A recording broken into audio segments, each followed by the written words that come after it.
મારું નામ સુરેશભાઈ ભગવાનજીભાઈ અજાણી, ગામ કુચિયાગઢ, અને કમરનો પ્રોબ્લેમ 7-8 વર્ષથી હતો.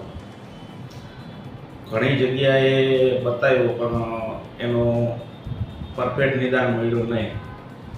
પછી શિવ હોસ્પિટલની અંદર નિધિ કુમાર સર છે તેમને મળ્યા, અને પહેલી જ વખતમાં જ્યારે એને સજેશન આપ્યું હતું કે આપણે એક વખત ટ્રાય કરી જોઈએ ઇન્જેક્શનથી. ઇન્જેક્શન આપ્યું, 2 મહિના સુધી સારું પણ રહ્યું. તો ફરી થોડો પ્રોબ્લેમ આવ્યો, તેમને ઓપરેશનની સલાહ આપી, પણ અમારા મનની અંદર ડર હતો થોડો કે ભાઈ ઓપરેશનથી ઘણી પગ જવાના શક્યતાઓ ઘણા લોકો કહેતા, પણ એવું કાંઈ નથી. એન્ડોસ્કોપીથી સરે જે ઓપરેશન કર્યું એમાં નાના એવા કાણાની અંદરથી ઓપરેશન સારામાં સારું થઈ ગયું, અને સવારના 7 વાગે એડમિટ થયા હતા. સાંજે 7 વાગે અમને રજા પણ મળી જાય એમ છે. તેથી નિધિ કુમારનો જેટલો આભાર માનીએ તેટલો થોડો છે.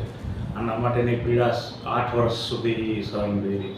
આજે એમ લાગે શરીરની અંદર કે કંઈક સારામાં સારી રિકવરી છે 7 કલાકની અંદર.